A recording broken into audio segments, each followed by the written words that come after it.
Kita sambung lagi tajuk berkaitan dengan hibah sebagai instrumen perancangan harta orang Islam, dan kita sebenarnya telah mendetailkan konsep hibah daripada definisi hibah, daripada pensyariatan hibah. Kita dah bincangkan ataupun kita dah berkongsi tentang rukun-rukun hibah, ya, rukun dan syarat hibah. Jenis-jenis hibah pun kita dah habis bincangkan, dan hari ini kita akan sentuh berkaitan dengan penarikan balik hibah. Okey, penarikan balik hibah. Sebelum tu, sebagaimana kebiasaannya, kita akan bincangkan sekali lalu tentang hibah, tentang rukun dan syarat hibah. Okey, dan jenis-jenis hibah, kemudian baru kita masuk kepada penarikan balik hibah. Okey, ingat lagi kan, hibah itu ialah apa dia? Hibah itu ialah pemberian secara sukarela yang dibuat oleh siapa? Yang dibuat oleh pemilik harta. Pemilik harta memberikan sesuatu secara sukarela kepada pihak lain, iaitu penerima hibah, yang dilaksanakan ketika hidup pemberi dan penerima hibah, dan ianya berkuat kuasa ketika hidup mereka, ketika hidup pemberi hibah. Ya, maksudnya berkuat kuasa ketika hidup pemberi hibah itu ijab dan qabul serta qabat ataupun syarat penerima milikan itu berlaku ketika hidup.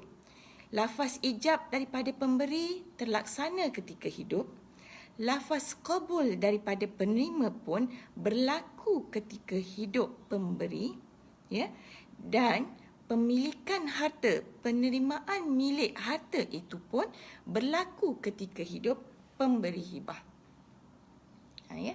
Rukun hibah ada 4. Ada 4. Yang pertama ialah pemberi hibah. Yang kedua ialah penerima hibah. Yang ketiga, harta yang dihibahkan. Yang keempat, sirah, iaitu lafaz ijab daripada pemberi dan lafaz qabul daripada penerima. Waalaikumsalam, Tuan Ahmad Nasri. Ahlan wa sahlan. Okey, kita bincangkan dulu berkaitan dengan rukun hibah. Kita ulang semula. Setiap minggu kita ulang supaya kita ingatlah. Ya, kita ingat insya-Allah. Waalaikumsalam, Ramid. Sihat ya? Okey. Ada 4 rukun hibah: pemberi, penerima, harta yang dihibah, sirah, iaitu lafaz ijab daripada pemberi dan lafaz qabul daripada penerima. Dah cukup rukun hibah ini, maknanya keempat-empat rukun hibah ini dilaksanakan ketika hidup pemberi dan penerima hibah. Kemudian perlu ada syarat qabat. Al-qabdu. Qabat. Apa dia syarat qabat? Penerimaan milik. Pemberi menyerahkan harta yang dihibahkan, manakala penerima menerima milik harta yang dihibahkan itu dengan keizinan pemberi hibah dan ianya berlaku ketika hidup pemberi hibah. Itu adalah rukun dan syarat qabat. Ya? Rukun hibah dan qabat hibah. Beza dengan wasiat. Wasiat ialah pemberian secara sukarela. Hibah dan wasiat ini adalah pemberian secara sukarela. Tetapi wasiat diberikan ketika hidup, maknanya lafaz ijab dilakukan ketika hidup pemberi hibah, tetapi ianya berkuat kuasa ataupun pelaksanaannya berlaku selepas kematian pewasiat. Ya, selepas kematian pewasiat. Dan pemberi hibah mestilah penerima hibah mestilah bukan daripada kalangan waris pewasiat. Sekiranya penerima wasiat itu ialah waris-waris yang berhak menerima harta pusaka pewasiat ketika pewasiat meninggal dunia, maka wasiat itu perlulah mendapat keizinan daripada waris-waris lain yang berhak menerima harta pusaka sebelum melaksanakan wasiat tersebut. Itu wasiat. Manakala hibah, pemberian ketika hidup, berkuat kuasa ketika hidup, maknanya lafaz qabul dan qabat berlaku ketika hidup, tidak perlu ataupun tidak menjadi satu keperluan untuk mendapat izin daripada waris-waris pemberi hibah. Kalau pemberi hibah nak beri kepada anaknya yang A, dia tak perlu pun minta izin daripada anak dia yang lain B, C dan E. Ya, itu hibah. Tetapi wasiat kalau beri kepada A, anak kandung dia A, bila berlaku kematian nak laksanakan wasiat tersebut, perlu mendapat izin daripada waris-waris pewasiat, iaitu siapa waris-waris pewasiat masa tu? Kalau masa tu dia ada anak-anak lain, maka perlu mendapat izin daripada anak yang lain, iaitu B, C dan D. Begitu juga kalaulah pewasiat meninggalkan ibu ataupun meninggalkan bapa, maka kena minta izin daripada ibu dan bapa pewasiat sama ada mengizinkan ataupun tidak, bersetuju ataupun tidak untuk melaksanakan wasiat yang diwasiatkan oleh pewasiat ataupun si mati kepada anak kandungnya yang A ni tadi. Kalaulah waris-waris pewasiat tidak bersetuju dengan wasiat tersebut, maka wasiat terbatal ataupun tidak boleh dilaksanakan. Tetapi sekiranya waris-waris lain bersetuju, maka wasiat itu boleh dilaksanakan. Kalau masa pewasiat masih hidup, waris-waris bersetuju, maknanya pewasiat dia tahu kalau nak buat wasiat kepada waris-waris ini ataupun membuat wasiat kepada waris iaitu anak kandung, perlu mendapat izin daripada waris-waris lain. Maka pewasiat ini pun dia buatlah dokumen persetujuan daripada waris-waris lain, persetujuan ke atas wasiat yang dibuat kepada anak kandung ni tadi, maka wasiat itu tetap mauquf ataupun tidak boleh dilaksanakan terus selepas kematian pewasiat, melainkan mendapat keizinan lain, keizinan semula daripada waris-waris lain. Maksudnya keizinan yang diperolehi ketika hidup pewasiat tidak diguna pakai, melainkan keizinan yang diperolehi selepas kematian pewasiat. Kalau masa hidup pewasiat waris-waris bersetuju, tetapi selepas kematian pewasiat waris-waris tak bersetuju, maka wasiat tersebut tidak boleh dilaksanakan kerana waris-waris tidak bersetuju, dan tidak bersetuju itu maksudnya waris-waris tak bersetuju itu dinyatakan selepas kematian pewasiat. Walaupun ketika hidup pewasiat semua waris bersetuju. Okey, itu kalau wasiat kepada anak kandung ataupun waris yang berhak mewarisi harta pusaka. Tapi kalau wasiat kepada, Waalaikumsalam Puan Suryati. Okey, tapi kalau wasiat kepada anak angkat, iaitu bukan waris kepada pewasiat, maka tak perlu ataupun ketika wasiat hendak dilaksanakan selepas kematian pewasiat, keizinan daripada waris-waris tidak diperlukan sekiranya wasiat kepada anak angkat itu kadar nilai harta yang diwasiatkan tidak melebihi 1/3 daripada harta pusaka bersih, daripada harta pusaka bersih pewasiat. Apa maksud harta pusaka bersih tu? Harta pusaka bersih pewasiat maksudnya ialah harta yang ditinggalkan oleh si mati, iaitu pewasiat, setelah ditolak, perbelanjaan pengurusan jenazah. Sebelum tolak perbelanjaan pengurusan jenazah, kena asingkan dululah harta yang telah dihibahkan tidak dikira sebagai harta pusaka. Harta yang dihibahkan tidak dikira sebagai harta pusaka. Maksudnya, bila berlaku kematian, senaraikan harta yang ditinggalkan oleh si mati. Dalam senarai harta pusaka, harta yang ditinggalkan si mati ini tidak termasuk harta yang telah dihibahkan kepada orang lain. Kalau dia dah hibahkan kepada anak A, maka harta tu ataupun kalau dihibahkan rumah kepada anak A dan hibah itu cukup rukun dan syarat, ya, sempurna rukun dan syarat terlaksana ketika hidup, maka rumah itu tidak termasuk daripada harta pusaka pewasiat. Okey, dah tolak tepi, maknanya dah senaraikan harta peninggalan si mati, dah tolak semua harta-harta yang bukan harta pusaka si mati, maka harta itu digunakan untuk pengurusan perbelanjaan pengurusan jenazah, ya, sama ada untuk pengkebumian, perbelanjaan pengkebumian, perbelanjaan mandi jenazah, kenderaan, ya, maknanya pengurusan jenazah si mati. Okey, yang pertama. Yang kedua, setelah ditolak hutang-hutang si mati, setelah ditolak hutang-hutang si mati, sama ada hutangnya dengan Allah ataupun hutangnya dengan manusia. Okey, kalau si mati ada hutang dengan Allah, dia tak bayar lagi, dia tak laksanakan lagi nazar dia. Kalau dia ada hutang fidyah, ya, kalau dia ada tidak melaksanakan lagi haji fardu dan sebagainya, okey, laksanakan dulu hutang Allah Subhanahu Wa Taala.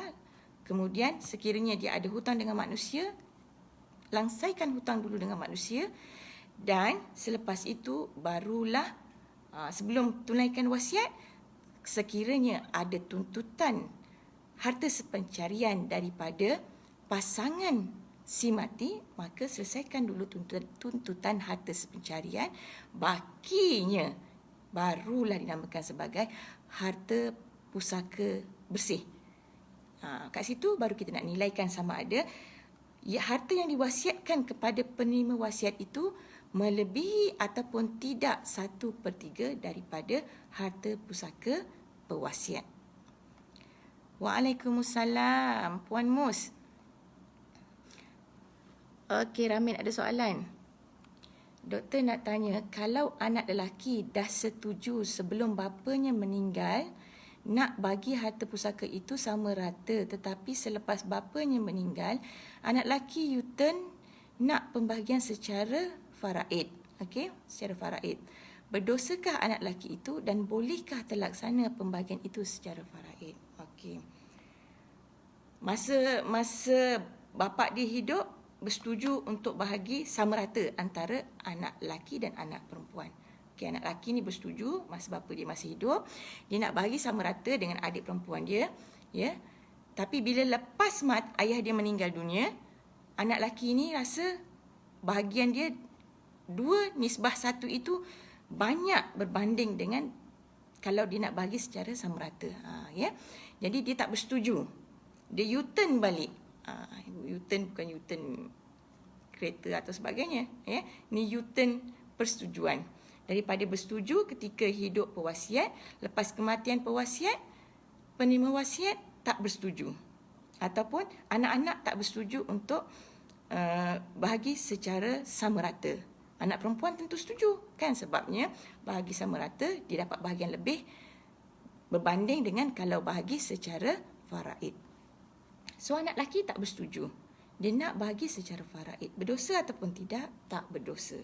Kerana itu hak dia. Ya. Dan wasiat yang ayah buat tadi ini terbatal lah. Tak boleh nak dilaksanakan. Sebab apa tak boleh nak laksanakan? Sebab anak lelaki tak bersetuju dengan wasiat tersebut. Dan dia nak ikut faraid. So tak berdosa. Itu hak dia. Alright. Boleh ya, Ramid? Okey. Persetujuan daripada waris-waris tidak diperlukan ketika hibah nak dibuat, ya. Hibah tak perlu persetujuan daripada waris-waris. Tetap sekiranya harta itu adalah milik pemberi hibah. Tapi kalau harta itu bukan milik pemberi hibah, dia nak hibahkan harta orang lain.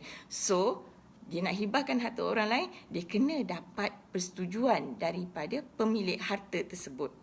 Kalau harta itu adalah harta dia nak hibahkan kepada sesiapa sahaja dan kadarnya tiada had, maka hibah itu sah sekiranya cukup rukun dan syarat qabat, ya, cukup rukun dan syarat qabat tanpa perlu mendapat izin daripada waris-waris pemberi hibah. Okey. Alhamdulillah jelas. Jelas ya Ramid? Alhamdulillah. Okey. Wasiat beri kepada waris perlu mendapat keizinan. Bila keizinan itu diperlukan? Keizinan itu selepas kematian pewasiat. Sekiranya penerima adalah waris pewasiat. Tapi kalau penerima bukan waris pewasiat, tak perlu mendapat izin sekiranya tidak melebihi 1/3 daripada harta pusaka. Harta pusaka bersih pewasiat. Tetapi kalau lebih daripada 1/3, beri kepada anak angkat, beri kepada adik ipar, contohnya wasiat, dan kadar wasiat itu melebihi 1/3 daripada harta pusaka bersih si mati, iaitu pewasiat, maka sah atau tidak wasiat itu, jangan batalkan terus. Okey, jangan batalkan terus wasiat tersebut. Yang sah hanyalah 1/3. Bakinya, okey, kalau dia hibahkan, dia wasiatkan 1/2 daripada harta pusaka dia kepada anak angkat, 1/3 sah. 1/6 lagi baki daripada 1/3 tadi, untuk genapkan 1/2 kan dia wasiatkan 1/2 daripada harta pusaka dia kan. So 1/6 lagi itu perlu mendapat keizinan daripada waris-waris pewasiat. Yang 1/3 tadi memang dah sah tanpa perlu mendapat keizinan daripada waris-waris pewasiat, tapi bakinya kena dapat keizinan daripada ataupun persetujuan daripada waris-waris pewasiat. Okey. Itu kita ulang secara ringkaslah berkaitan dengan rukun dan syarat hibah dan wasiat. Kita selitkan sikit berkaitan dengan wasiat. Kemudian jenis-jenis hibah yang telah kita bincangkan sebelum-sebelum ini, kalau yang belum pernah tengok lagi ataupun yang kali pertama bersama kita live pada hari ini, live kita yang sebelum-sebelum ini kita dah bincangkan tentang jenis-jenis hibah. Okey, jenis-jenis hibah, saya bahagikan hibah itu kepada hibah mutlak, hibah bersyarat, hibah dengan syarat balasan ataupun gantian, dan hibah umrah serta hibah rukbah. Ada 5, ya. Mutlak, tanpa dikaitkan dengan apa-apa syarat, saya berikan rumah ini kepada kamu. Penerima hibah kata, saya terima. Kemudian dia ambil rumah tersebut, dia duduk rumah tersebut, ataupun dia ambil geran tanah rumah tersebut, dia boleh bertasarruf, boleh menggunakan harta yang dihibahkan ataupun terlaksana qabat ke atas rumah tersebut. Yang itu hibah mutlak, tanpa dikaitkan dengan apa-apa syarat. Yang kedua ialah hibah bersyarat. Hibah bersyarat, contohnya saya hibahkan rumah ini kepada kamu dengan syarat, ya, saya duduk rumah ini bersama kamu selagi mana saya masih hidup. Yang ini biasanya hibah yang dibuat oleh bapa kepada anak. Okey, hibah yang dibuat oleh bapa kepada anak, ibu kepada anak. Dia nak hibahkan rumah ini kepada anak, tapi syaratnya dia nak duduk dengan anak ini selagi mana dia masih hidup. Itu hibah bersyarat. Syaratnya ialah nak laksanakan hibah ini, untuk berkuat kuasa hibah ini, syaratnya ialah penerima hibah mesti tahu apa yang disyaratkan oleh pemberi hibah. Maknanya lafaz ijab yang dilafazkan, lafaz pemberian yang dilafazkan oleh pemberi hibah ini, syaratnya diketahui oleh penerima hibah. Dan penerima hibah mestilah bersetuju dengan syarat tersebut. Maknanya dia setuju apa yang telah disyaratkan oleh pemberi hibah dan dilaksanakan syarat tersebut, maka itu adalah hibah bersyarat. Dan syarat itu mestilah bukan syarat yang bertentangan dengan hukum syarak, dan syarat itu mestilah bukan syarat yang tidak menepati tujuan akad hibah ataupun ia tidak bertentangan dengan maqasid syariah. Kalau syarat itu bertentangan dengan hukum syarak, maka hibah sah, syarat batal. Hibah sah, syarat batal. Sebab akad itu adalah akad tabarruk. Sekiranya ada syarat yang fasid ataupun syarat yang rosak, akad sah, syarat terbatal. Ya. Kalau dia kata, ayah hibahkan rumah ini kepada kamu, syaratnya rumah ini mestilah digunakan untuk digunakan untuk kasino dan sebagainya, pusat perjudian dan sebagainya. Tak boleh. So hibah itu sah, ambil hibah tersebut, saya menerima rumah ini, okey. Kemudian dia ambil rumah tersebut, tapi dia tak boleh, ya, melaksanakan syarat yang telah disyaratkan oleh pemberi hibah. Hibah sah, akad sah, tapi syarat terbatal. Itu hibah bersyarat. Yang kedua, hibah dengan syarat balasan atau gantian. Contohnya, ayah hibahkan rumah ini kepada kamu, syaratnya kamu kena jaga. Syarat balasan. Balasannya apa? Kamu kena jaga adik kamu sampai dia habis belajar. Okey? Ataupun ayah hibahkan rumah ini kepada kamu, syaratnya kamu berikan kereta kamu kepada ayah. Itu syarat gantian. Bagi rumah, nak kereta. Okey. Disyaratkan syarat balasan ataupun gantian itu, kadar harta yang nak diganti, yang disyaratkan untuk diganti, mestilah nilainya tidak lebih daripada nilai harta yang dihibahkan. Okey? Tidak lebih daripada nilai harta yang dihibahkan ataupun sama dengan nilai harta yang dihibahkan, supaya kekal, ya, kekal konsep ataupun elemen tabarruk ni tadi, elemen pemberian secara sukarela. Okey. Maksudnya dia berikan rumah nilainya 1 juta, dia nak kereta, mesti ganti dengan kereta itu nilainya 100,000. So hibah dengan syarat balasan ataupun gantian itu tidak ada masalah. Syaratnya mestilah mendapat persetujuan daripada penerima hibah. Penerima hibah kena maklum syarat ataupun balasan ataupun gantian yang disyaratkan oleh pemberi hibah. Itu hibah dengan syarat balasan ataupun gantian. Saya nak tekankan lagi sekali, hibah dengan syarat balasan ataupun gantian ataupun hibah dengan bersyarat, ya. Apa-apa syarat pun yang dimasukkan dalam akad hibah ini tadi, mestilah rukun dan syarat qabat itu berlaku ketika hidup pemberi dan penerima hibah. Okey, untuk berkuat kuasa hibah itu, rukun dan syarat hibah, syarat qabat itu mesti berkuat kuasa mesti dilaksanakan ketika hidup pemberi hibah.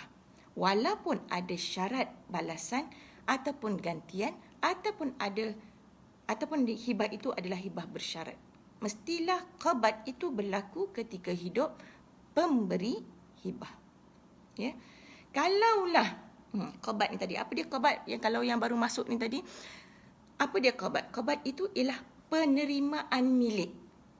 Pemberi, okey, contoh, pemberi memberikan iPad ataupun harta yang dihibahkan ini kepada penerima, dia melepaskan haknya kepada penerima, kemudian penerima mengambil hak, menerima milikan harta yang dihibahkan itu. Itu adalah qabat. Qabdu. Qaf ba dot. Ya. Qabdu. Okey, dia menerima milik harta yang dihibahkan itu berlaku ketika hidup pemberi hibah. Okey. Bentuk ataupun kaedah penerimaan milik ini banyak kaedah, bergantung kepada bentuk harta yang dihibahkan itu. Kalau dia handphone ataupun iPad dan sebagainya, harta alih, maka dia boleh menerima milik, pemberi bagi, penerima menerima, dan dia boleh bawa balik, disimpan dan sebagainya. Itu adalah penerimaan milik oleh penerima hibah, mestilah mendapat keizinan daripada pemberi hibah. Kalau rumah, takkan dia nak ambil rumah tu, dia bawa rumah tu. Sebab dia rumah bukanlah harta alih. Rumah adalah harta tak alih. Bagaimana bentuk qabat harta tak alih? Banyak bentuk dia, sama ada pemilik harta ataupun pemberi hibah, dia kosongkan rumah tersebut. Supaya apa dia kosongkan? Supaya penerima boleh masuk rumah tersebut. Penerima boleh duduk rumah tersebut. Tak ada harta lain. Tak ada harta pemberi hibah dalam rumah tersebut. Maksudnya dia memberi izin penerima masuk rumah tersebut. Itu antaranya. Mengosongkan rumah ataupun dia beri geran tanah, geran rumah, penerima ambil geran tersebut, okey. Kemudian dia boleh bertasaruf dengan harta yang dihibahkan. Dia boleh masuk rumah tersebut, kunci rumah ada pada penerima. Kalau dia bagi kereta, dia ambil kunci kereta, okey. Dia boleh bawa kereta itu. Apa lagi? Kalau bagi tanah, dia boleh ambil, dia boleh usahakan tanah tersebut dengan izin pemberi, okey. Pemberi izinkan, pemberi bagi tanah tersebut, penerima menerima tanah ni tadi, dan dia boleh bercucuk tanam, dia boleh mengambil hasil daripada tanah tersebut. Itu adalah bentuk qabat. Kalau dibagi rumah dan rumah itu disewakan, maka hasil sewaan itu diterima oleh penerima hibah. Itu adalah contoh bentuk qabat yang boleh dilaksanakan. Dan pelaksanaan qabat ini, qabat untuk harta yang dihibahkan ini, mestilah berlaku ketika hidup pemberi hibah. Okey. Tapi macam mana kalau dia kata ayah nak pinjam rumah ini ataupun ayah nak duduk dulu rumah ini, ya, selagi mana ayah masih hidup. Ataupun saya pernah bagi contoh cincin. Umi nak pinjam cincin ini dulu untuk pergi kenduri. Saya dah bagi dah cincin ini kepada anak, tapi syaratnya saya nak pinjam ataupun saya nak pakai cincin ini untuk pergi kenduri. Okey. Kemudian cincin ini anak tahu dah syaratnya ialah saya nak bagi cincin, syaratnya saya nak pakai dulu untuk pergi kenduri. Okey. Anak tahu syarat itu, dia pun terima cincin ini dan dia ambil cincin ini, kemudian dia berikan semula kepada pemberi. Maksudnya dia bagi pinjam ataupun dia bagi pemberian manfaat, penggunaan manfaat kepada pemberi hibah tadi ni. Dia bagi pinjam kepada pemberi untuk gunakan cincin ini pergi kenduri. Yang itu pun antara bentuk qabat. Dipegang dulu cincin ni, dipegang, dia ambil dan dia serah semula untuk dipinjam ataupun untuk diberikan manfaat memakai kepada pemberi hibah. Yang pentingnya qabat itu berlaku ketika hidup pemberi hibah. Kalaulah tak berlaku, cukup rukun dan syarat, ya, tapi qabat tak berlaku, mati salah satu pihak, mati pemberi, maka ya, ni belum berlaku qabat, belum berlaku penerimaan milik, mati pemberi. Harta itu masih lagi dalam penguasaan pemberi. Kenapa masih dalam penguasaan pemberi? Sebab penerima tadi dia bagi pinjam kepada pemberi untuk pemberi memanfaatkan harta yang dihibahkan ni tadi. Ya. Itu dah berlaku qabat, bukan contoh yang tu. Contohnya, saya kata saya berikan cincin ini kepada anak saya. Ini contoh belum berlaku qabat. Belum berlaku qabat. Saya berikan cincin ini kepada anak saya. Anak saya kata, saya terima Umi. Tapi cincin ini belum lagi diqabat oleh anak. Anak belum lagi terima cincin ini. Saya mati. Okey, saya mati sebelum cincin ini diqabat oleh si anak. Okey. Apa kedudukan cincin ini? Waris penerima hibah mestilah mendapat keizinan, minta keizinan daripada waris-waris saya sebagai pemberi untuk qabat cincin yang diberikan oleh pemberi kepada penerima. Penerima minta izin daripada waris-waris pemberi. Kenapa kena minta izin? Sebab cincin ini telah diberikan kepada penerima, telah cukup rukun ijab, qabul, ya, tetapi belum berlaku qabad. Belum berlaku qabad. Maka penerima kena minta izin untuk qabad cincin. Kalau waris-waris pemberi tak izinkan, maka cincin ini menjadi harta pusaka pemberi hibah. Harta pusaka saya. Tapi kalau waris-waris izinkan, maka cincin ini menjadi hak milik penerima hibah. Itu menurut mazhab Syafi'i. Okey. Kalau ikut mazhab Hanafi, tak berlaku qabad ketika hidup pemberi dan penerima hibah, hibah itu terbatal. Itu mazhab Hanafi. Sebab qabad diperlukan ketika hidup pemberi dan penerima. Kalau ikut mazhab Maliki, tak perlu qabad pun. Memadai lafaz ijab daripada pemberi dan lafaz qabul daripada penerima. Tapi kalau kita berpegang dengan mazhab Syafi'i, perlu kepada qabad. Kalau tak sempat nak qabad, dah mati salah satu pihak, maka pihak yang hidup mestilah mendapat, kalau yang mati adalah pemberi, penerima mendapatkan keizinan daripada waris pemberi untuk qabad cincin ini. Kalau yang mati itu penerima, maka pemberi beri kepada waris-waris penerima. Sama ada waris penerima nak tak cincin ni. Kalau waris penerima tak nak cincin ini, tak nak qabad cincin ni, maka hibah itu terbatal. Tapi kalaulah waris-waris penerima nak qabad cincin ini, maka cincin ini menjadi harta pusaka penerima hibah. Itu keadaan ataupun situasi sekiranya qabad tidak berlaku ketika hidup pemberi ataupun penerima hibah. Tapi syaratnya rukun hibah telah sempurna, iaitu lafaz ijab dan qabul telah sempurna ketika hidup pemberi dan penerima hibah. Okey. Itu adalah rukun dan syarat qabad serta jenis-jenis hibah. Kita masuk kepada tajuk penarikan balik hibah. Okey, penarikan balik hibah. Adakah hibah itu boleh ditarik balik? Okey, dah cukup rukun dan syarat hibah. Dah cukup rukun dan syarat qabad. Tiba-tiba pemberi hibah nak tarik balik, nak batalkan harta yang telah dihibahkan ni tadi. Nak tarik balik hibah dia. Ya.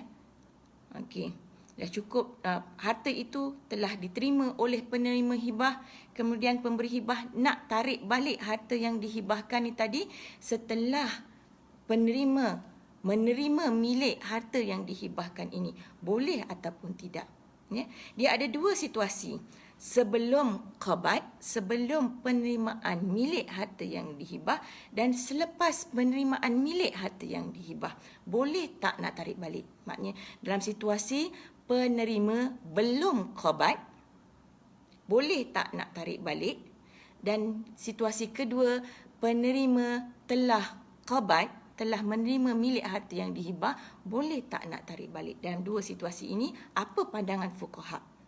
Okey, kita tengok dulu dalam situasi pertama, boleh tak nak tarik balik sekiranya harta yang dihibahkan itu belum diqabad ataupun belum diterima milik oleh penerima hibah. Belum qabad, ya, maknanya dah berlaku, dah ada lafaz ijab daripada pemberi, dah ada lafaz qabul penerimaan, lafaz menerima daripada penerima, tetapi belum berlaku qabad.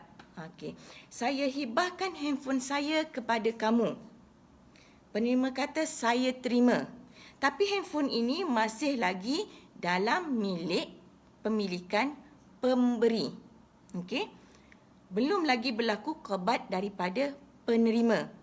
Kemudian saya pun kata, tak jadilah. Saya tak jadi nak bagi handphone ini kepada kamu. Contoh ni handphone lah contohnya. Saya tak jadi nak bagi handphone ini kepada kamu. Maknanya dia tarik balik harta yang dihibahkan ni tadi. Dia tarik balik akad hibah ni tadi. Tak jadi nak bagi handphone kepada penerima.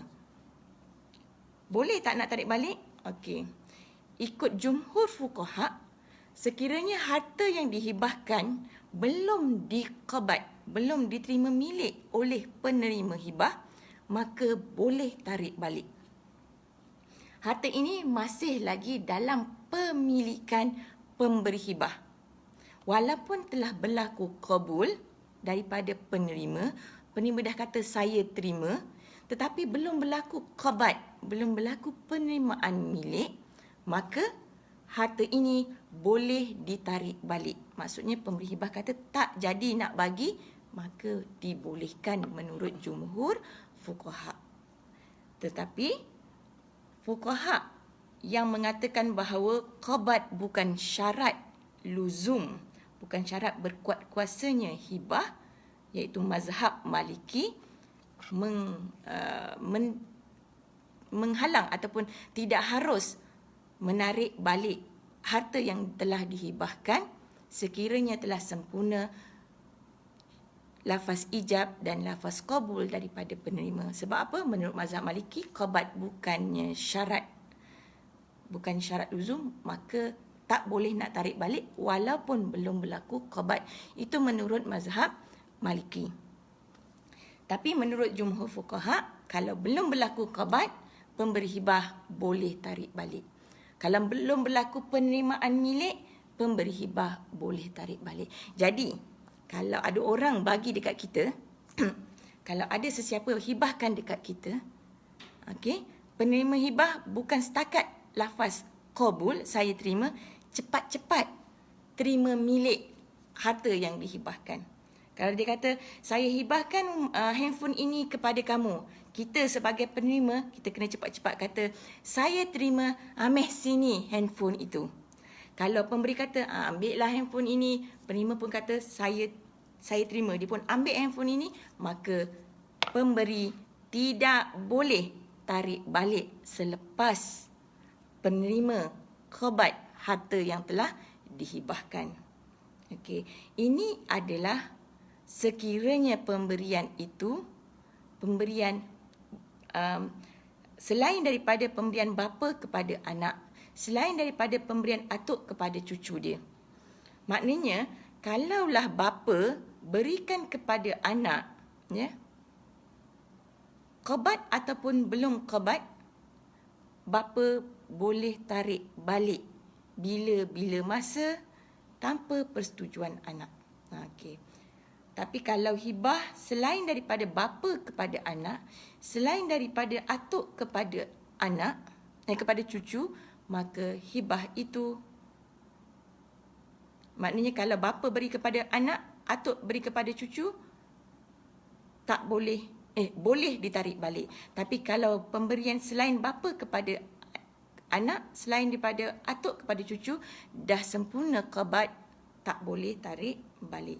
Tapi kalau belum sempurna qabat, boleh ditarik balik. Okey. Itu situasi belum berlaku qabat. Kita bincangkan pandangan ulama ataupun fuqaha ahli fiqh berkaitan pemberian yang belum berlaku qabat. Jumhur fuqaha boleh ditarik balik. Mazhab Maliki tak boleh tarik balik. Okey, kalau pemberian ibu kepada anak pun boleh ditarik balik. Ya, pemberian ibu, pemberian nenek, dikiaskan ibu itu kepada bapa, boleh tarik balik. Okey, saya menjawab soalan Ramid, ya, boleh tarik balik. Situasi yang kedua ialah qabat itu, penerimaan milik itu telah sempurna. Maksudnya rukun hibah, pemberi penerima harta yang dihibahkan sirah, iaitu lafaz pemberian daripada pemberi, lafaz penerimaan daripada penerima telah sempurna. Dan qabat penerimaan milik pun telah sempurna. Maknanya handphone ini, iPad ini telah diberikan, saya anggap di handphone senanglah. Handphone ini telah diberikan kepada penerima. Penerima telah menerima milik. Penerima telah menerima milik harta yang dihibahkan. Telah menerima milik harta yang dihibahkan. Telah qabat. Boleh tak pemberi hibah, ya? Boleh tak pemberi hibah tarik balik harta yang telah dihibahkan setelah harta itu diterima milik oleh penerima hibah. Okey.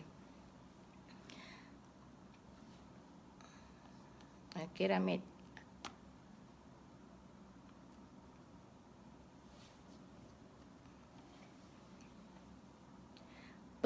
Penarikan balik harta yang telah dihibahkan dan telah sempurna penerimaan milik adalah tidak diharuskan. Maknanya tak boleh. Jumhur fuqaha, ya, penarikan balik harta yang telah sempurna syarat qabat, mereka berpendapat bahawa tidak boleh ditarik balik. Tak boleh tarik balik. Dan dianggap orang yang menarik balik harta yang telah dihibahkan ini sebagai anjing yang telah muntah dan kemudian dia jilat semula muntahnya. Okey, al-a'id fi hibatihi kal kalbi yaqi'u thumma ya'udu fi qai'ihi. Orang yang menarik balik apa yang telah dihibahkannya itu seperti diumpamakan seperti anjing yang muntah kemudian dijilat balik muntahnya. Bukan buruk siku. Kalau buruk siku tu setakat buruk je. Ni seperti anjing. Seperti anjing yang muntah. Dalam anjing tu najis, ya. Dia muntah kemudian dia jilat balik muntahnya. Betapa buruknya. Maknanya dilarang menarik balik harta yang telah dihibahkan yang telah sempurna qabat oleh penerima hibah. Dan ada hadis lain, la yahillu li rajulin yu'ti atiyatan thumma yarji'u fiha illa al-walid fi ma yu'ti waladahu. Tidak halal bagi seseorang memberi sesuatu pemberian kemudian dia menarik balik pemberian tersebut kecuali apa yang diberi oleh bapa kepada anak. Kalau bapa bagi kepada anak, boleh tarik balik tanpa persetujuan anak tersebut.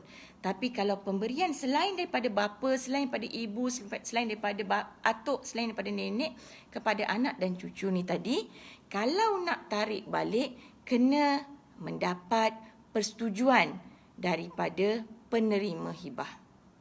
Ya, mesti dapat persetujuan. Saya tak jadilah, saya nak tarik baliklah rumah yang saya dah bagi ni tadi. Kalau suami beri kepada isteri, isteri dah duduk rumah tersebut. Kalau rumah itu disewakan, isteri dah terima sewa bulanan rumah tersebut.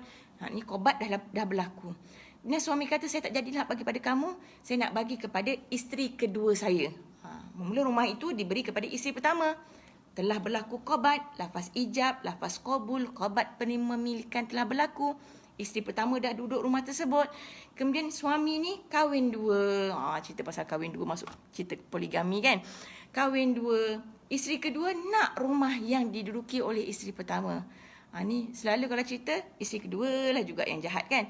Tak, nanti kita tukar pula. Isteri kedua baik, isteri pertama jahat. Isteri kedua nak duduk rumah yang diduduki oleh isteri pertama. Dia nak rumah tu.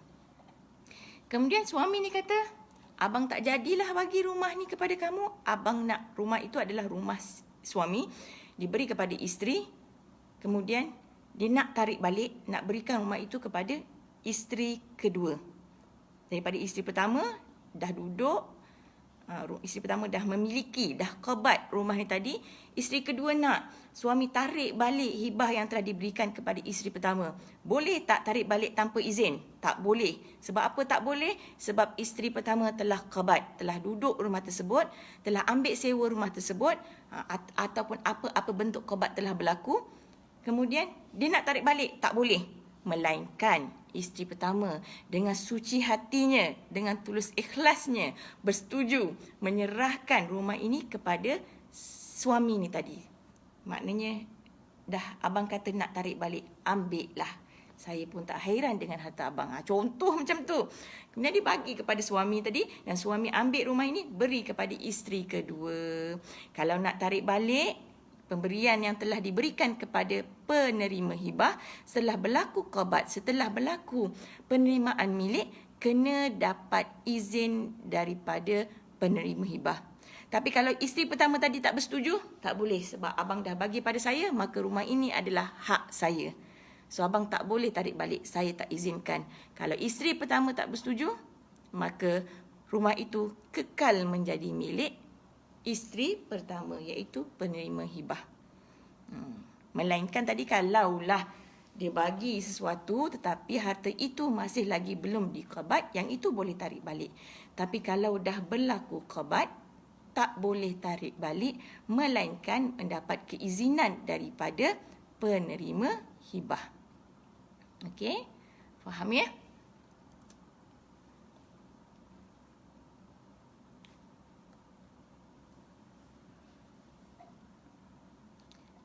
Hibah bapa kepada anak boleh ditarik balik sama ada telah berlaku qabat ataupun belum berlaku qabat. Okey, boleh tarik balik tanpa izin penerima hibah ataupun anak ni tadi.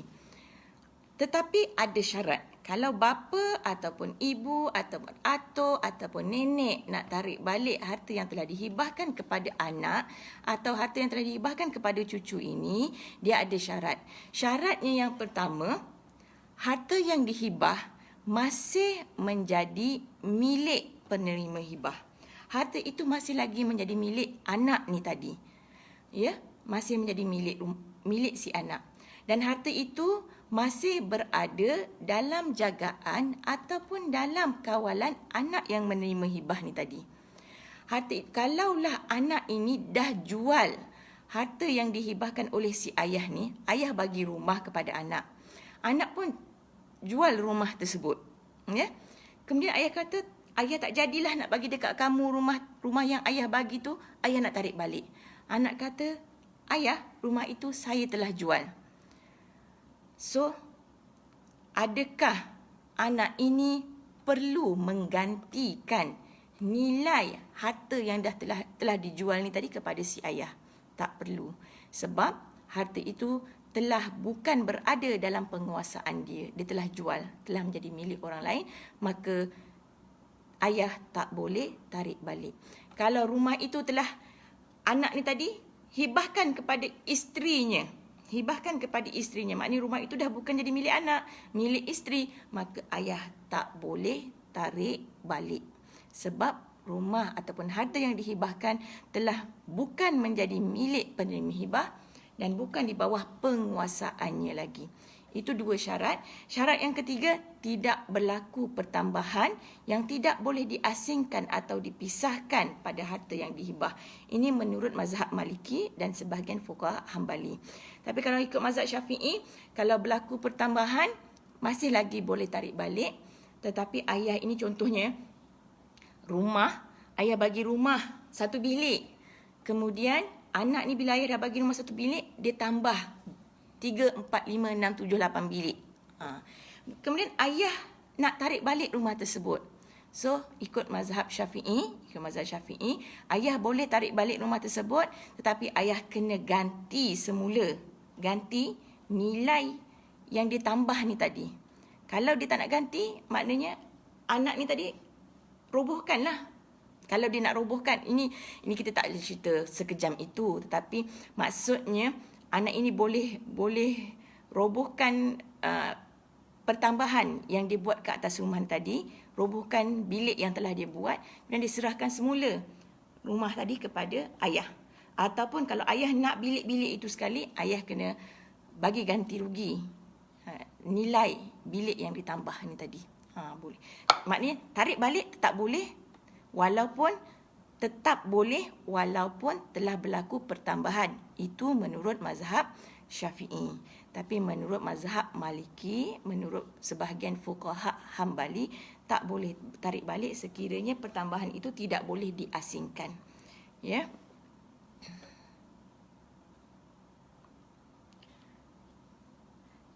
Pertama tadi apa? Harta itu mestilah masih lagi milik penerima hibah, iaitu anak ni tadi. Ya. Yang kedua, harta dihibah masih berada dalam jagaan dia. Masih lagi dalam kawalan dia. Yang ketiga, tidak berlaku pertambahan. Itu menurut sebahagian fuqaha, tapi menurut mazhab Syafi'i, kalau berlaku pertambahan pun tetap boleh ditarik balik. Dan yang keempat, harta yang dihibah tidak musnah ataupun masih kekal manfaatnya.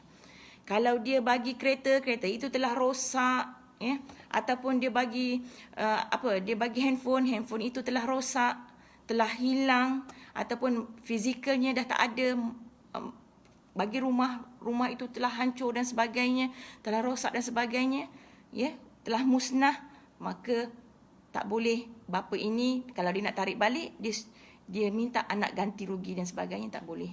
So, kalau harta itu telah musnah, tak boleh tarik balik dan tidak boleh minta ganti rugi daripada si anak ataupun si penerima hibah ni tadi. Ini pemberian bapa kepada anak boleh tarik balik dengan syarat ni tadi. Dengan 4 syarat ni tadi. Harta masih lagi milik penerima, masih lagi dalam jagaan dia, okey. Kemudian harta yang dihibah itu kekal fizikal dia, masih lagi boleh dimanfaatkan. Sekiranya telah musnah, telah musnah ataupun tak boleh nak digunakan, rosak dan sebagainya, maka pemberi tak boleh minta ganti rugi daripada penerima. Maknanya tidak boleh ditarik balik dan tidak boleh diminta ganti rugi daripada kerosakan ke atas rumah ataupun ke atas harta yang telah dihibahkan ni tadi. Okey. Ada soalan berkaitan dengan penarikan balik hibah. Kita simpulkan ada 2 penarikan balik hibah. Hibah yang belum diqabat, belum lagi diterima milik, jumhur fuqaha kata boleh tarik balik, okey. Kalau harta yang telah diqabat, telah diterima milik, jumhur fuqaha kata tak boleh tarik balik, melainkan pemberian bapa kepada anak, pemberian ibu kepada anak, pemberian atuk kepada cucu, pemberian nenek kepada cucu boleh tarik balik. Kalau pemberian suami kepada isteri dah sempurna, qabat, dah cukup rukun dan syarat, telah sempurna qabat, suami tak boleh tarik balik. Isteri bagi kepada suami, nak tarik balik setelah harta itu telah diqabat oleh suami pun tak boleh. Nak tarik balik mestilah mendapat keizinan daripada penerima hibah. Kalau penerima hibah tak izin, maka tidak boleh tarik balik. Keizinan diperlukan untuk tarik balik harta yang telah dihibahkan sekiranya telah sempurna syarat qabat. Okey, saya rasa internet saya pun dah ada masalah ni, dah nak masuk pukul 12 ni. Terputus-putus. Line clear, line okey di sana.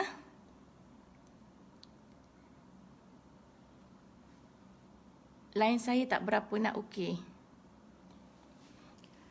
Okey, ada soalan. Saya buka soalan. Saya boleh baca soalan sekiranya ada untuk saya jawab. Okey, Ramid punya saya dah jawab. Line clear ya? Macam putus-putus. Alhamdulillah, Puan Ruslina sihat ya? Bila kita boleh kembali ke Masjid Raja Haji Fisabilillah untuk kita berkuliah bersemuka. Ni dah berapa minggu kita berkuliah secara online.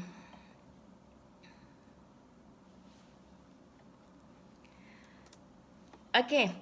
Saya rasa saya dah kita berkuliah secara online ini daripada awal kita bercerita tentang apa dia hibah. Mula-mula kita bercerita tentang apa yang perlu kita buat masa kita hidup. Kita nak merancang harta, kena kumpulkan harta kita, kena kumpulkan pembuktian harta yang kita miliki, kena clearkan harta ini milik siapa kalaulah harta itu milik kita tetapi masih lagi nama orang lain ataupun kita pinjam nama orang lain untuk ditumpangkan ke atas harta milik kita. Clearkan masih hidup. Maknanya kita kena rancang. Kalau ada harta yang bentuk macam tu, apa yang kita kena buat?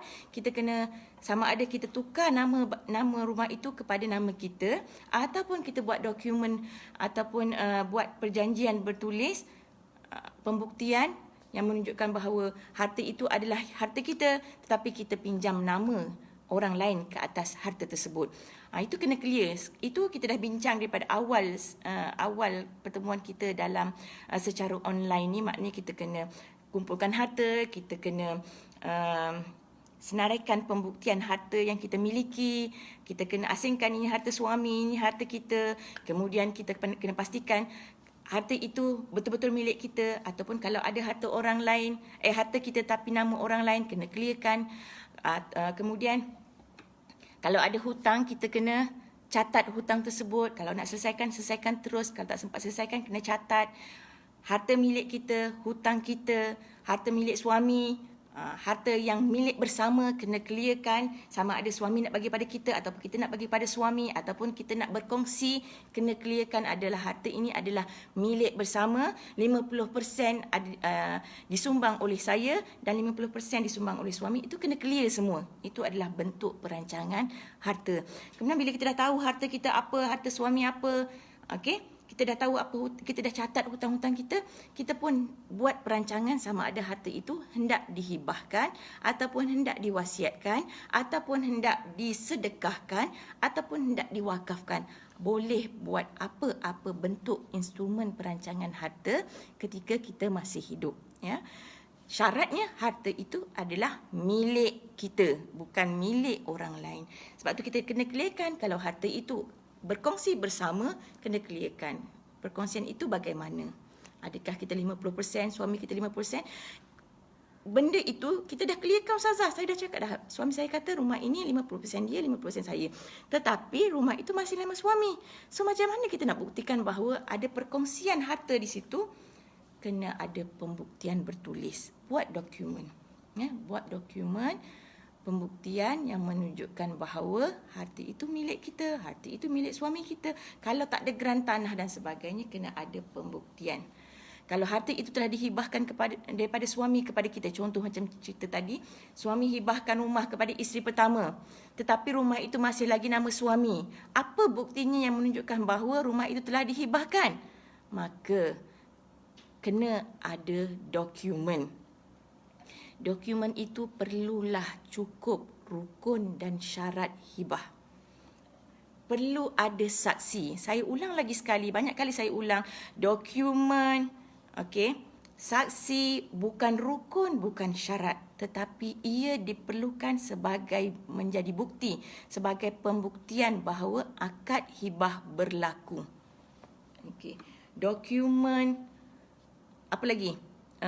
Saksi, video, itu adalah bentuk-bentuk pembuktian yang boleh menjadi bukti bahawa akad telah berlaku. Suami bagi kepada isteri, tak ada orang lain tahu, tak ada dokumen. Bagaimana kalau suami meninggal dunia, tengok geran tanah masih lagi nama suami, bagaimana kita nak dakwa bahawa rumah itu telah dihibahkan kepada kita? Tapi memang betul, suami dah hibahkan kepada kita.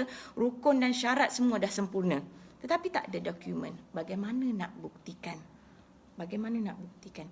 Mungkin kita boleh buktikan dengan pembuktian qabat dan sebagainya. Tapi bukti itu kalau walaupun kita kata kita dah duduk rumah tersebut. Qabat dah berlaku dengan duduk rumah tersebut. Tapi dalam masa yang sama, kalaulah suami tak hibahkan rumah itu kepada kita pun, kita memang duduk rumah tersebut. So, pembuktian qabat duduk rumah tersebut itu tidak kuat untuk menjadi bukti bahawa qabat telah, hibah telah berlaku. So, kena ada dokumen bertulis ataupun saksi ataupun apa-apa pembuktian lain seperti video dan sebagainya untuk menjadi bukti bahawa akad hibah telah berlaku. Ya. Okey, ada soalan daripada Ramid. Ya. Kalau ayah beri motor kepada anak, lepas tu anak ubah suai motor tu, maknanya bapa itu tak boleh tarik balik sebab motor itu dah berubah secara fizikal kan? Okey, saya soal Ramid semula. Macam biasa dalam kelas Ramid, kita akan tanya semula. Fizikal motor itu, daripada ayah hibahkan motor, anak itu renovate motor tersebut, daripada motor jadi ke kereta ke? Motor tu berubah menjadi kereta. Kalau motor itu berubah menjadi kereta, ya, ayah tak boleh tarik balik. Tapi kalau motor itu kekal menjadi motor, maka ayah boleh tarik balik. Kalau rumah itu direnovate menjadi kilang, yang itu ayah tak boleh tarik balik. Tapi kalau rumah itu direnovate tapi kekal fungsinya sebagai rumah, ayah boleh tarik balik. Ya? Boleh, Ramid?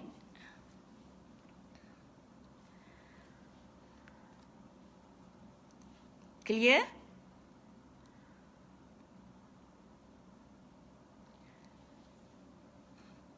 Okey. Saya rasa dah jelas tentang hibah, apa dia hibah, rukun-rukun hibah, syarat qabat, jenis hibah, penarikan balik hibah. Settle, selesai dah alhamdulillah sepanjang kita bertemu secara online. Ya, dah kali kelima kalau tak salah saya kita telah beronline, kelima ke keempat kita telah beronline. Dan saya telah sempurnakan itu semua. Saya rasa semua orang dah clear yang mengikuti kita punya live FB ini sepanjang PKP ini. Kita telah sempurnakan. Maknanya tentang qabat ini basicnya semua telah dibincangkan. Mungkin minggu depan kita akan, kalau masih lagi PKP dan berkesempatan kita, Allah rezekikan kita berjumpa lagi secara online, minggu depan kita akan bincangkan tentang hibah amanah. Hibah amanah maknanya basic ilmu tentang hibah itu telah sempurna. Semua orang dah faham tentang hibah. Ya, mesti pelaksanaannya ketika hidup. Qabat berlaku ketika hidup. Kalau kita lafazkan saya beri rumah ini selepas saya mati, itu adalah wasiat. Walaupun dia tak sebut perkataan wasiat, tapi dikaitkan dengan kematian, maka itu adalah wasiat. Qabatnya berlaku selepas mati. Tapi hibah, pemberian ketika hidup, qabatnya atau penerimaan milik berlaku ketika hidup. Semua dah clear yang itu. Walaupun hibah dengan syarat ataupun dengan hibah bersyarat gantian ataupun syarat balasan. Okey. Minggu depan insya-Allah kita bincangkan tentang hibah amanah. Hibah amanah ini telah dilaksanakan, telah diaplikasi dalam masyarakat kita, sama ada dalam institusi perbankan ataupun dalam industri perancangan dan harta orang Islam. Cuma bagaimana kita nak lihat hibah amanah itu dia sah dari segi undang-undang dunia dan dia juga sah dari segi hukum syarak. Ya, kita tengok bentuk-bentuk hibah amanah. Kita nak tengok hibah amanah tu, kita bukan sahaja kita nak dia sah di sudut undang-undang dunia. Sebab ia terikat dengan akta amanah, tapi kita nak dia juga sah dari segi hukum syarak. Bagaimana kita nak laksanakan hibah amanah, tapi kita kena pastikan hibah amanah itu adalah hibah amanah yang patuh syariah. Sebab hibah pun, kalau tak hibah amanah pun, ramai je yang buat hibah, tetapi sebenarnya itu bukan hibah. Hibah yang tidak patuh syariah banyak dekat luar sana. Ya, sekarang ni bila kita dah jelaskan apa itu hibah, so kita boleh bezakan yang mana satu hibah yang patuh syariah, yang mana satu hibah yang tidak patuh syariah. Kemudian minggu depan insya-Allah kita bincangkan, sekiranya ada rezeki kita jumpa lagi insya-Allah minggu depan, kita bincangkan tentang hibah amanah. Dan ada rezeki lain insya-Allah seterusnya kita bincang tentang hibah takaful. Okey. Alhamdulillah Puan Jaliha, Kak Leha, alhamdulillah faham. Insya-Allah. Saya rasa untuk hari ini setakat ini dulu. Tak ada soalan ya. Kita boleh berhenti kot setakat ni. Saya harapkan ilmu yang kita kongsikan sepanjang kita beronline ini, dah beberapa minggu kita beronline, ianya dimanfaatkan, ianya diberkati, dan antara bukti ianya diberkati, ianya dimanfaatkan ialah kita merancang harta kita. Siapa yang belum merancang harta, siapa yang belum kumpul harta dia, maksud kumpul harta tu bukannya kita menyangkul dan sebagainya, maksudnya cari balik, senaraikan harta-harta yang kita miliki, kemudian cari pembuktian ataupun dokumen-dokumen harta kita itu untuk memudahkan waris-waris kita. Ya, kita tak nak waris-waris kita susah. Kita tak nak waris-waris kita nanti bila kita mati, dia tak berada dalam keadaan sebagaimana kita masih hidup. Kita tak nak anak kita yang duduk senang lenang sekarang ini di rumah yang kita cari, yang kita usahakan, bila kita mati dia tak duduk lagi di rumah yang kita usahakan ni.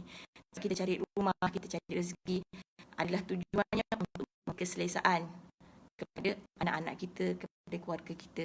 Tapi kalau dia akan memberi mudarat, kita anggap harta itu kita nak bagi kesenangan kepada anak, kalau masa kita hidup sebagai pemilik harta tidak merancang, kita takut harta yang kita tinggalkan itu akan memberi mudarat, akan menyusahkan anak-anak kita.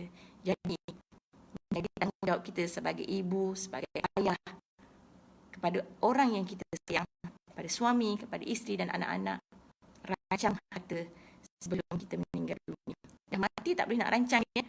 Rancang sebelum kita meninggal dunia, kerana kita ada hak untuk merancang harta kita selagi mana harta itu milik kita, ya.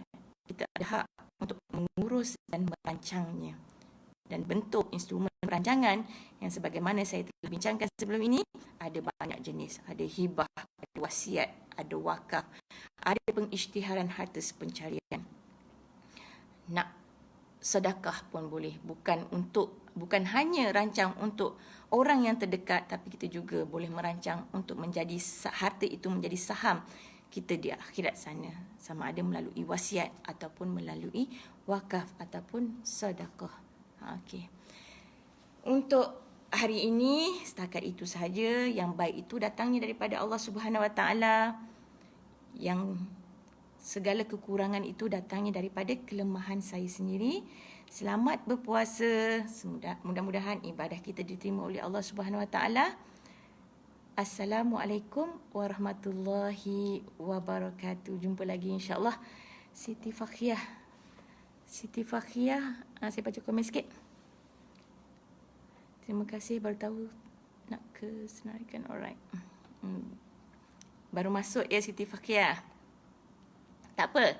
Boleh tengok live saya sebelum-sebelum ini dalam di FB Masjid Raja Haji Fisabilillah. Ada live-live yang sebelum ini, daripada live pertama sampai live hari ini, semua tu berentetan, ya. Satu persatu kita bincangkan, dan setiap minggu kita ulang balik apa yang kita bincangkan minggu lepas dan sebagainya. Saya harap kita semua faham dan dapat manfaatkan ilmu yang kita dapat daripada perkongsian ini, insya-Allah. Okay, kita jumpa lagi minggu depan, insya-Allah, dengan tajuk hibah amanah, ya, dengan tajuk hibah amanah. Kita bincang santai-santai, bukan bincang ilmu yang dalam-dalam, perbincangan detail itu.